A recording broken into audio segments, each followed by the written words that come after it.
namanya, anakku ini lahir bulan Januari. Oh, pantas.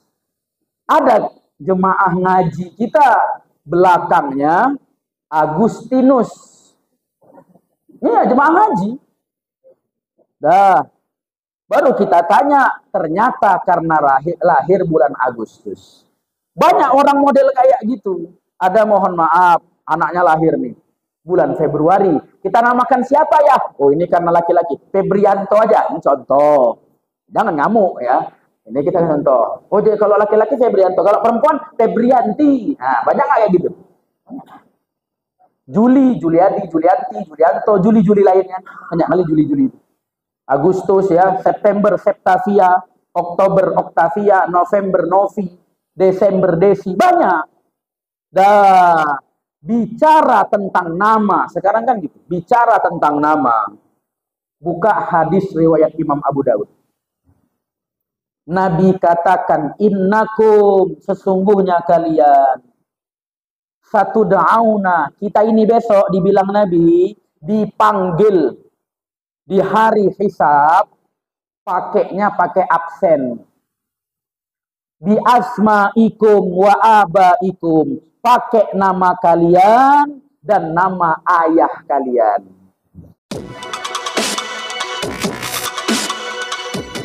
Assalamualaikum warahmatullahi wabarakatuh. Alhamdulillah wa musalliyan ala Rasulillah Sayyidina Muhammad ibni Abdullah wa ala alihi wa sahbihi wa mawalah wa la hawla wa la quwwata illa billah. Ashhadu an la ilaha illallah wahdahu la syarika lah wa ashhadu anna sayyidana Muhammadan abduhu wa rasuluh. Allahumma la sahla illa ma ja'altahu sahla wa anta ya hayyu ya qayyum taj'alul hazan iza syi'ta sahla. Allahumma rzuqna ikhlasan niyyati lillahi ta'ala. Allahumma ghnina bil ilm wa zayyinna bil hilm wa akrimna bit taqwa wa jammilna bil afiyah ya arhamar rahimin. Amma ba'du. Para bapak ibu, para orang tua kami, para hadirin hadirat semuanya yang hadir, tokoh masyarakat, tokoh agama, yang insya Allah pada pagi hari ini kita semuanya adalah orang-orang yang dimuliakan oleh Allah Subhanahu wa Ta'ala. Mari sama-sama kita bersyukur kepada Allah dengan mengucapkan Alhamdulillahi Rabbil Alamin atas segenap limpahan rahmat dan nikmat dari Allah Subhanahu wa Ta'ala. Begitu juga mari sama-sama kita bersolawat kepada baginda Nabi kita, Nabi besar Muhammad sallallahu alaihi wa alihi wa sahbihi wasallam. Seraya kita mohonkan kepada Allah, salawat yang kita bacakan ini agar kiranya disampaikan Allah kepada beliau.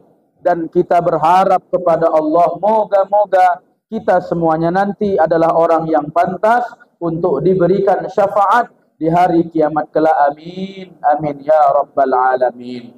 Kita berharap kepada Allah, moga-moga dengan berkah kita mengaji pada pagi hari ini, jikalau ada yang sakit di antara kita, semoga Allah sembuhkan. Yang punya kesulitan ekonomi, semoga Allah lapangkan. Yang punya banyak hajat, semoga Allah kabulkan. Ala hadhihi niyah wa ala kulli niyatin salihah wa husnil khatimah. Al-Fatihah. A'udzu billahi minasy syaithanir rajim. Bismillahirrahmanirrahim. Alhamdulillahi rabbil alamin. Ar-Rahmanir-Rahim. Maliki yaumiddin. Iyyaka na'budu wa iyyaka nasta'in. Ihdinas siratal mustaqim. Siratal ladzina an'amta 'alaihim ghairil maghdubi 'alaihim waladdallin. Oke. Ini karena suasananya masih suasana Muharram, tahun baru Islam. Jadi kita bahas hadis, tapi agak nyambung ke bagian ini. Oke, begini. Bapak Ibu yang dimuliakan oleh Allah, perlu diingat baik-baik. Setiap kalender itu mewakili agama masing-masing. Ini tolong diingat. Setiap kalender mewakili agama masing-masing.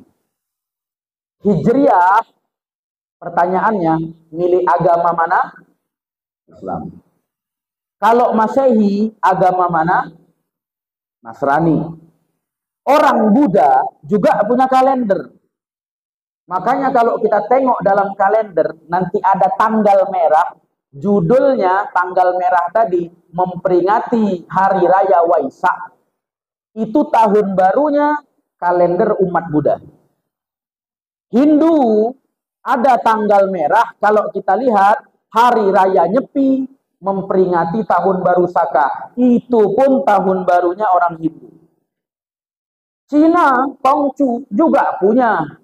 Kita kenal dengan Hari Raya Imlek. Ya, itu pun juga tahun barunya milik mereka. Maka kita bisa dapatkan setiap agama, ya, setiap kalender itu mewakili agama masing-masing. Ini di sini. Kita selaku umat muslim, maka harusnya kita memperhatikan kalender apa? Hijriah.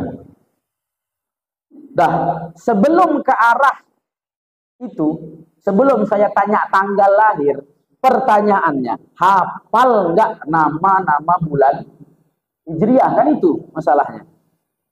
Nggak usah kita main-main tanggal dulu dah. Cerita-cerita sejarah lah. Pertanyaannya, hafal nggak nama bulan-bulan Hijriah? Ada orang, saya tes, Bapak tahun baru Hijriah, hafal. Cuman satu aku hafal. Apa itu? Ramadan, Ustaz. Hah? Kenapa kok cuma tahu Ramadan? Untungnya dia tahu karena bulan puasa. Kalau enggak tahu dia. Syawal pun enggak kenal dia. Bah, paling hebat Rabiul Awal lah masih ingat. Karena banyak yang buat acara maulid. Dah. Baru sekarang kita bertanya begini, kalaulah kita selaku umat Islam. Oke. Saya pengen nanya, tanggal lahir Bapak Ibu tanggal berapa? Ustadz 22 Juni 1985. Ustadz 30 Juli 1965. Ustadz sekian 6 Agustus 1998. Semuanya bisa menjawab. Tapi sayangnya kalender Masehi kan gitu. Coba sekarang, nggak usahlah bicara anak kita. Andaikan ditanya Bapak Ibu lahirnya menurut Ramadan, menurut kalender Hijriah, bulan apa, tanggal apa, tahun berapa, kira-kira tahu apa enggak? Disinilah menunjukkan kemunduran kita. Ini kemunduran. Lebih parah, ini lebih parah. Lebih parah. Ada beberapa, ini masalahnya kaum muslimin. Kalau di luar muslimin nggak masalah kita. Ini kaum muslimin, ini tolong jangan ngamuk ya. Ini kita bicara hukum, nanti saya sebutkan dalilnya. Ada orang muslim punya anak.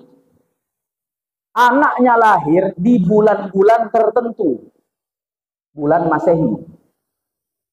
Maka timbang payah atau timbang bingung buat nama, dipakailah nama bulan Masehi tadi untuk dijadikan nama anak dia. Banyak nggak kayak gitu? Banyak. Saya punya kawan namanya Muhammad Januar. Saya tanya emaknya, Bu, anak ibu kok ada Januar-Januarnya? Apa kata ibu ini? Iya Ustaz, anak apa namanya? Anakku ini lahir bulan Januari. Oh pantas. Ada jemaah ngaji kita belakangnya Agustinus. Iya jemaah ngaji. Dah, baru kita tanya, ternyata karena lahir bulan Agustus. Banyak orang model kayak gitu. Ada mohon maaf, anaknya lahir nih, bulan Februari. Kita namakan siapa ya? Oh ini karena laki-laki, Febrianto aja, ini contoh. Jangan ngamuk ya. Ini kita contoh. Oh dia kalau laki-laki Febrianto, kalau perempuan Febrianti. Nah banyak kayak gitu. Juli, Juliadi, Julianti, Julianto, Juli lainnya. Banyak kali Juli.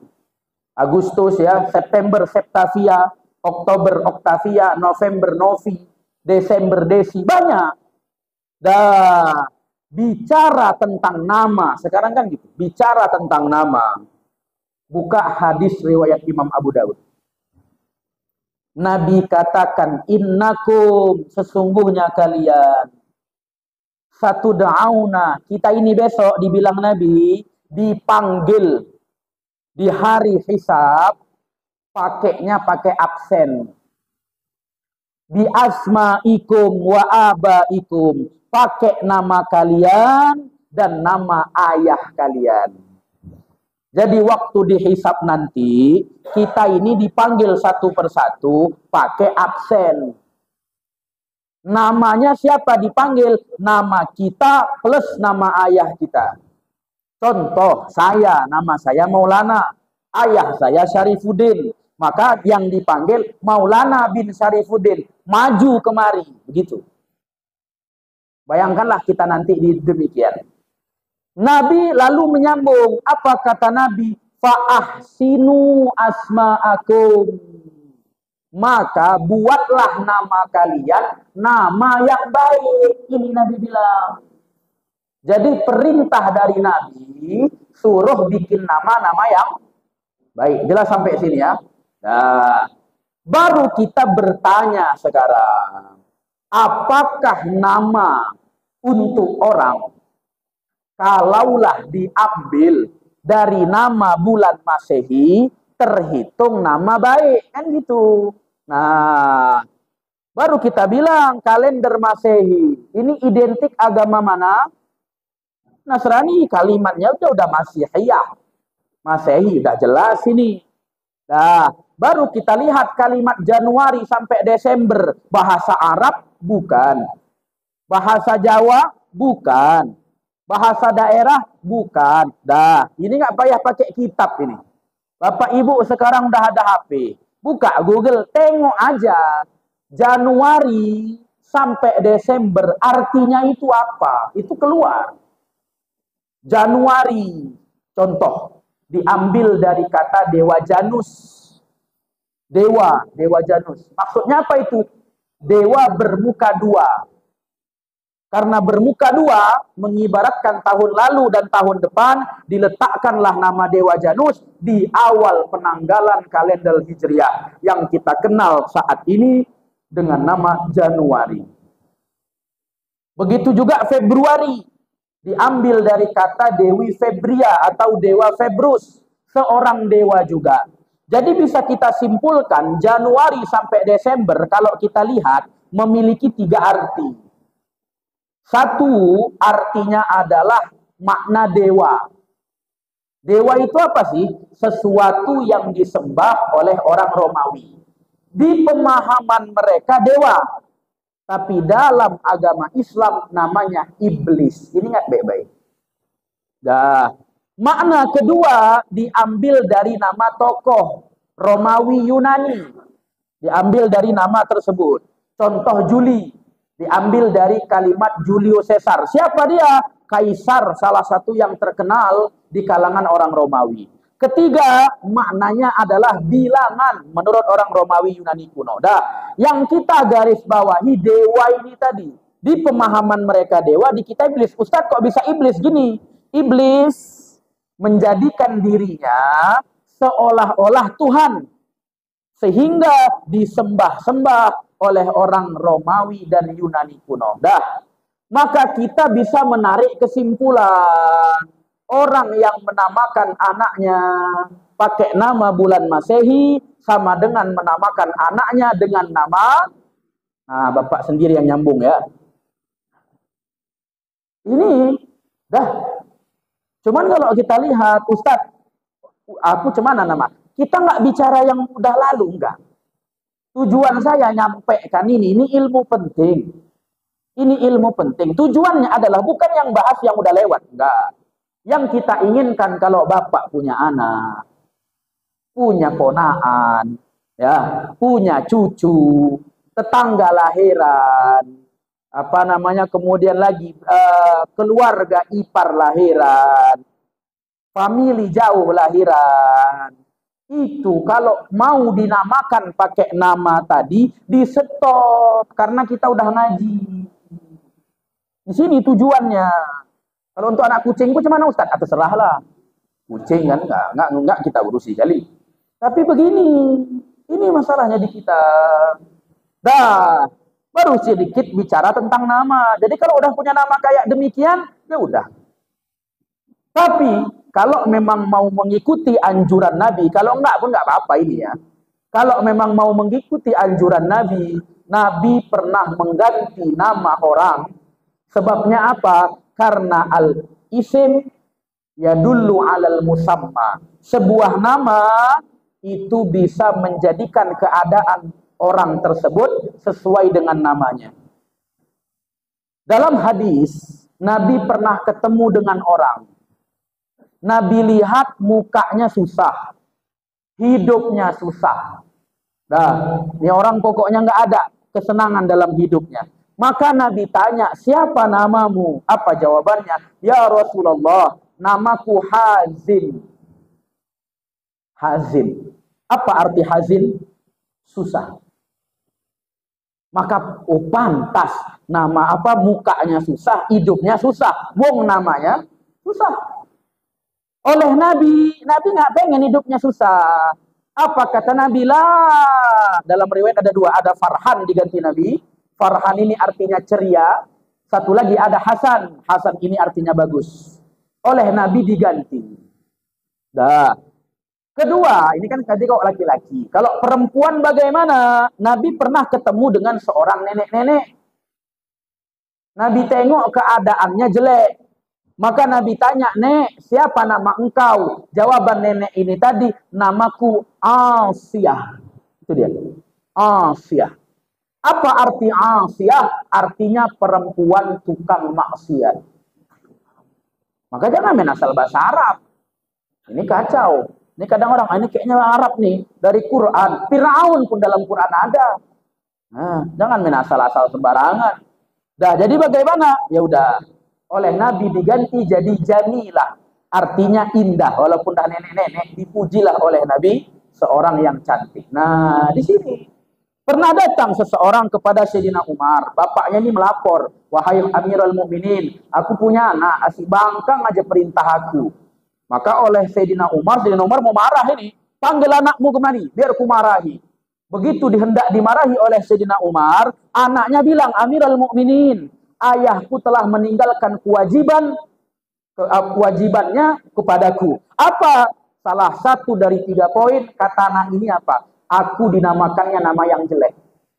Sayyidina Umar yang tadinya mau marahi sang anak, gak jadi, marahi bapaknya. Pantas anakmu tadi membangkang. Kenapa? Karena engkau diantaranya memberikan nama dia nama yang jelek di sini. Maka sebenarnya ada anjuran untuk mengganti nama.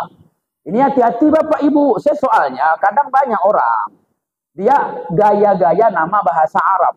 Gaya-gayanya nama bahasa Arab. Cuman baru kita cek artinya lain. Ada orang, contoh ini, ada orang. Kebetulan ada juga kita punya kenalan demikian. Namanya Saifur Rijal. Keren nggak itu? Kalau didengar keren nggak? Siapa itu nama kok? Saifur Rijal. Wah, keren gayanya. Orang Arab dengar nama itu ketawa. Kenapa? Artinya Saif artinya pedang, Rijal artinya laki-laki. Kalau digabung kan nggak enak. Siapa namamu? Saifur Rijal. Hah? Pedangnya laki-laki. Dalam otak kan berapa senti kan gitu jadinya. Nah, jadi jangan main asal nama. Ada orang, dia sering dengar cerita lah tentang masalah apa namanya, sesuatu namanya kitmir. Kitmir ini terhitung banyak orang apa namanya mengagumkannya. Kitmir, oke, memang itu sering dipakai. Apa kitmir? Kitmir itu nama anjing Ashabul Kahfi. Ustaz, di kitab kan sering dibahas, betul. Tapi apa masa anak dinamakan pakai nama anjing? Ya, kan nggak mungkin. Ya begini keadaannya. Terkadang orang main asal bahasa Arab. Nah, Ustadz, jadi kalau yang itu bagaimana? Ya kalau ini anjuran, kalau mau bagus, kalau enggak ya udah, apa itu diganti? Ustadz, ngurus ijazahnya Pak ya. Ngurus KTP-nya lagi ganti-ganti nama. Siapa yang nyuruh ganti itu? Nggak usah, ijazah biarkan. Masalah KTP biarkan, cuman panggilan jangan lagi yang kayak dulu itu. Misalkan, kok namanya siapa? Ini contoh ya, ini contoh, bukan dosa-dosa, bukan. Namamu siapa? Febrianto Om. Ah, ini kayak nggak cocok. Cak mau bilang ayahmu biar diganti. Oh ya udah. Siapa sekarang namamu? Oh, alhamdulillah kata Ustadz diganti nama Ali. Oh ya udah, bilang ke kawan-kawan jangan lagi panggil Febri, tapi panggil Ali. Gitu caranya. Terkadang ada orang komplain ya. Orang komplain begini. Ustadz, ini kan nama pemberian orang tua. Masa diganti-ganti? Ya udah, kalau enggak usah diganti. Tinggal tambahkan saja nama berkah. Jadi apa? Febrianto Ali. Udah. Beres. Ini kenapa? Bukan apa-apa. Tujuan kita bukan merubah. Tidak. Tapi ini kita jadikan panggilan sesuai dengan anjuran Nabi kita Muhammad sallallahu alaihi wa alihi wasallam. Inilah. Dah, baru kita bicara. Kenapa kok orang sekarang, mohon maaf, nama bulan Hijriah nggak tahu.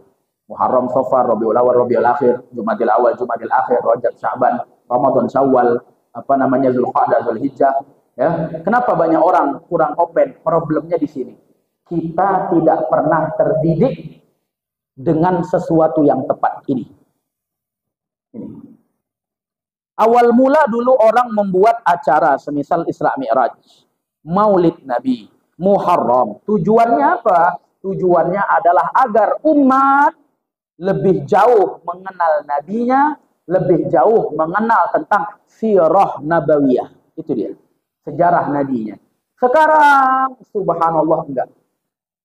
Kalau kita tengok acara Muharram, acara Maulid, acara Isra Mi'raj, kalaulah emak-emak panitianya yang dicari yang alim, LC, ahli Quran, ahli hadis, atau yang jago lawak, kan itu kenyataan kan? Ustaz itu gimana? Oh dia ini loh, dia kitabnya jago loh, ranking 1 dia, alumni ini. Lucu, memang kurang, beliau itu lurus-lurus sekali. Ah janganlah bang, kalau yang kayak gitu kita letak kajian aja. Tapi kalau acara-acara jangan, kayak gitu. Jadi apa? Datanglah yang lawak. Maka saya selalu mengatakan begini, dalam ilmu agama ada satu ilmu namanya fiqhul munasabah. Fiqhul munasabah itu apa? Pemahaman sesuai dengan keadaan. Tengok keadaannya. Diundang pernikahan. Waalaikumsalam. Besok kosong. Kemana? Nggak ada kemana-mana. Ada apa bang? Ini Ustadz adikku nikah. Bisa Ustadz datang? Bisa. Sekalian lah Ustadz tausiah. Oh ya udah. Datanglah saya besok jam 8 pagi. Acara pernikahan. Diminta tausiah. Isi ceramah saya azab kubur. Mungkar nangkir. Istilahnya kalau orang lagunya tadi lagu Barakallah kan gitu, lagu orang nikah. Ini enggak bila Israel yang kita bawa. Pulang dipijak apa enggak itu? Ya enggak sesuai di sini. Nah sekarang kita tengok keadaannya ini enggak sesuai. Makanya banyak orang enggak ngerti. Satu Muharram. Dah, contoh paling mudah. Banyak orang menyangka Nabi hijrahnya Muharram. Tidak. Penanggalan memang Muharram pertama diambil. Sebab apa? Izin hijrah. Perintah hijrah, turunnya, adanya Muharram. Tapi Nabi berangkat hijrah kapan? Rabiul Awal. Nabi wafat Rabiul Awal, lahir Rabiul Awal, hijrahnya pun Rabiul Awal. Dan kalau kita bahas lebih dalam, banyak orang nggak ngerti. Makanya ada emak-emak pulang, baru-baru aja emak-emak pulang acara-acara Muharram. Dah, kekeh-kekeh dia. Wah. Kenapa, Bu? Lucu kali ceramah Ustaz semalam itu. Ada Ustaz ceramah pokoknya lucu kali. Acara apa? Acara Muharram Ustaz. Wah, bahasa apa Ustaznya? Lupa aku pokoknya. Tapi cerita janda dia lucu kali. Hah? Acara Muharram cerita janda. Cemana itu? Riwayat mana ada mengatakan janda ya dalam sirah nabawiyah tadi berangkat hijrah? Ini riwayat yang mana itu? Kadang ini masalahnya. Maka kalau kita lihat, Bapak Ibu, kalau jumpalah kiai, jumpalah ulama yang betul-betul warok. Pesan paling sering apa kata beliau? La tuksirud dhahik. Memang hadis Nabi. Jangan terlalu banyak tertawa. Fa inna kasratat dhahik tumitul qalbah. Banyak tertawa mematikan hati. Ustaz, masa nggak boleh ketawa? Boleh. Cuman letakkan pada tempatnya. Masa kajian pun nyari yang lawak? Kalau lawak jangan undang Ustaz, undang Sule. Kan gitu. Nah, maka bagaimana? Di sini kita temukan problem. Maka saya ingin agak mengarahkan sedikit kita berbicara tentang sejarah Nabi Muhammad Sallallahu Alaihi Wasallam. Cuman setahu saya sampai jam 7 biasanya. Ini udah 10 menit. Ini singkat sedikit aja lah ya. Sekelumit aja. Jadi begini. Nabi SAW menampilkan gentleman-nya. Kenapa? Nabi perintahkan duluan sahabat untuk berangkat hijrah. Nabi belakangan. Kenapa? Karena kalau ada masalah, Nabi siap menghadapinya. Ini menunjukkan gentleman-nya Rasulullah SAW. Bapak Ibu pernah nggak baca berita, mungkin setahun apa 2 tahun lalu, keadaan negara Sri Lanka yang lagi bangkrut, rame orang demo, dijarah, presiden sama perdana menterinya kemana? Udah kabur duluan. Tentara, polisi sibuk ngurusi demo, presidennya kemana? Kabur ke luar negeri. Menunjukkan apa? Nggak gentleman, nggak berani menghadapi. Rasulullah tidak, beliau yang siap menghadapi. Maka Nabi perintahkan sahabat untuk duluan berangkat. Rata-rata sahabat itu waktu berangkat dalam keadaan secara sembunyi-sembunyi. Jadi mereka kenapa sembunyi-sembunyi? Takut nanti ketangkap orang Quraisy. Nah, takut nanti kalau ketangkap dibunuh, ketangkap di kerangkeng, nggak bisa berangkat hijrah. Maka mereka pun hijrahnya rata-rata di malam hari. Dan banyak yang tidak memakai kendaraan. Nggak pakai onta, nggak pakai kuda banyak. Jadi banyak yang jalan kaki. Salah satunya Sayyidina Ali. Beliau hijrah dari Mekah ke Madinah itu dengan jalan kaki. Bapak Ibu yang pernah haji umrah, coba ya. Kita naik bus. Itu dari Mekah Madinah atau sebaliknya. Berapa jam? 6 jam. Naik bus loh. Oke, sekarang ada kereta api cepat. 2 jam kalau tidak salah. Dah, bayangkan aja. Naik bus 6 jam. Kalau jalan kaki berapa lama? Bayangkan aja. Apakah zaman dulu udah ada aspal? Tidak. Padang pasir. Panasnya luar biasa. Pertama kali saya nyampe ke Yaman musim dingin. Selang 4 bulan masuk musim panas. Panasnya minta ampun. Saya masak Indomie pakai air dalam air keran kamar mandi. Bukan air panas, bukan. Air kamar mandi yang untuk mandi, panasnya bisa matangkan Indomie. Di sana Indomie ada. Nah, bayangkanlah Bapak buang air kecil kan, nyeboknya pakai air panas kayak gitu. Kalau nggak bisa jadi pisang rebus itu. Tahan-tahan kan. Memang begitu, panas minta ampun. Dah, sampai apa? Begitu beliau sampai di Kuba, sahabat membopong beliau. Sebabnya apa? Kaki beliau bengkak. Rata-rata pelan-pelan. Kecuali satu orang. Siapa? Sayyidina Umar. Maka Umar. Ketika Sayyidina Umar hendak berangkat hijrah, yatufu haulal Ka'bah. Beliau tawaf 7 kali di Ka'bah. Setelah tawaf 7 kali, ramai orang Quraisy yang nengok. Karena udah pada tahu banyak yang hijrah. Begitu orang Quraisy nengok beliau, setelah beliau tawaf, didatanginya orang Quraisy. Apa kata beliau? Siapa dari kalian yang anaknya mau jadi yatim, bininya siap-siap jadi janda, fa'alhikni, ayo jumpai aku di belakang bukit. Jadi beliau nantang. Sayyidina Umar kalau udah model nantang, tak ada yang berani. Jadi Sayyidina Umar bilang, ada kalian yang berani lawan aku? Siap-siaplah kau. Kau kalau berani lawan aku, anakmu siap-siap jadi yatim, bini kau siap-siap jadi janda. Begitu Sayyidina Umar. Tak ada yang berani. Maka beliau berangkat. Dan banyak kisah-kisah sahabat. Termasuk ada satu sahabat namanya Mus'ab bin Umair. Ini orang kayanya luar biasa waktu di Mekah. Termasuk kalau bahasa sekarang crazy rich. Kalau dulu orang bilang konglomerat. Kayanya minta ampun. Begitu beliau lewat di satu jalan, itu Masya Allah. Bajunya paling mahal, minyak wanginya paling bagus. Kalau dia lewat di jalan ini, lewat aja, bau minyak wanginya masih kecium. Baru kita bicara, berapa harga minyak wangi itu? Minyak wangi yang mahal, asli dari tanduk kijang. Ya, segini aja, tanduk kijang. Berapa harganya? Ini kijang hewan ya, bukan dinopa. Nah, jadi segini aja, itu harganya 15 juta ke atas. Saya pernah sekali dikasih, 3 hari saya mandi, baunya masih cium. Saking kan mahalnya. Tapi begitu masuk Islam, begitu berangkat hijrah bersama Nabi, wafat di perang Uhud, Nabi nangis. Kenapa? Waktu di kain kafani sampai kaki, kepala dengan badan terbuka. Begitu di kain kafani, kepala, kaki sampai betis terbuka, Nabi nangis. Kenapa? Mengingat bagaimananya kayanya dia dulu, tapi begitu dia hijrah bersama Nabi, seluruh duniawinya ditinggalkan. Begitulah para sahabat radhiyallahu taala anhum wa ardahum. Maka Bapak Ibu, ini kita coba kita renungi. Bagaimana? Sebenarnya banyak lagi. Termasuk begitu sampai Nabi sebelum Nabi berangkat, yang menemani Nabi berangkat siapa? Sayyidina Abu Bakar. Sebelum Nabi berangkat, Nabi berada dalam rumahnya. Nabi waktu itu dikepung oleh banyak orang-orang Quraisy. Dalam riwayat 24, dalam riwayat lebih bahkan. Kenapa? Tujuannya siap-siap kalau Nabi keluar, Nabi akan dibunuh oleh mereka. Allah Subhanahu wa taala membuat orang-orang ini tadi tidur.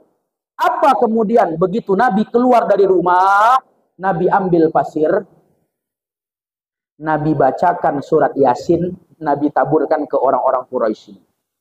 Apa ayatnya? Wa ja'alna min baini aydihim sadda wa min khalfihim sadda fa aghshaynahum fahum la yubsirun. Kalau kita lihat artinya, kami jadikan pada mereka, pada penglihatan mereka tertutup sehingga mereka tidak bisa melihat.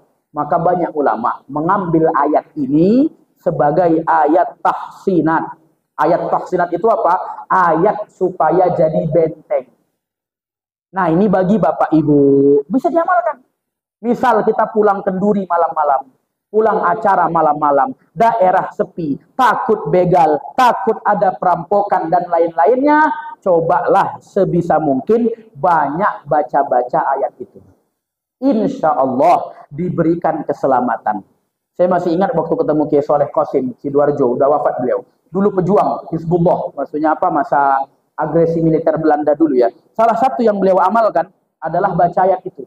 Makanya dulu Belanda nyari-nyari beliau susah. Yang saya dengar Jenderal Sudirman itu kan susah ditangkap Belanda waktu itu.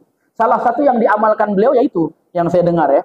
Jadi ngamalkan surat bacaan Yasin tadi.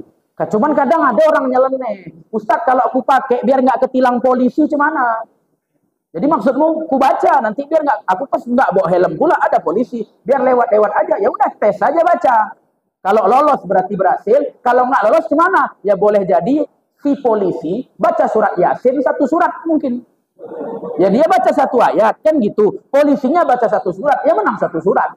Ya boleh jadi demikian. Jadi itulah tentang sekelumit bab-bab hijrah. Saya tahu saya karena jam 7, yakin saya, jadi cukup demikian. Sedikit, ini sedikit saja. Ini Bapak Ibu tolong. Ini saya lihat di masyarakat kita masih banyak kali. Masalah orang meninggal, disolatkannya di rumah. Kalau bisa jangan, solatkannya di mana? Di masjid. Kenapa begitu? Makin ramai orang yang menyolatkan sama dengan makin ramai orang yang mendoakan. Makin ramai orang yang mendoakan, maka makin baik untuk si mayit. Baru kita bicara rumah kita, berapa kali berapanya. Kalau dibikin 30 kali kloter, nggak masalah. Ini kan mohon maaf, ya Bu, rumah tadi nggaklah besar.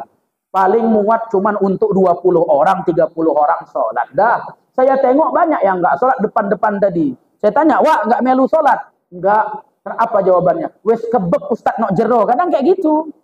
Di dalam dah penuh Ustaz, mana mungkin bisa lagi. Lah, bawa ke masjid. Tolong. Jadi kalau kita wafat, ya, wasiatkan ke anak gitu. Anak kita kadang pauknya subhanallah. Ini ada yang kemarin meninggal di Malaysia.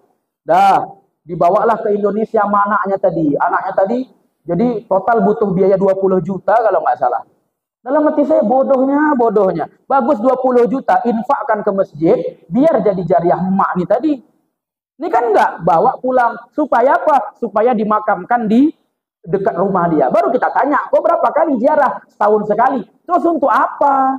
Kalau cuma setahun sekali. Bagus jadi jariah, emakmu pun senang. Ini enggak, emakmu pun kayaknya nyalah-nyalahkan kau. Bodoh anakku. Paling kayak gitu. Jadi begini ya, jadi demikian dah. Wallahu a'lam, karena kita ada sesi tanya jawab, jadi cukup sekian yang dapat saya sampaikan. Moga-moga bermanfaat. Kalau ada pertanyaan, tafadhol.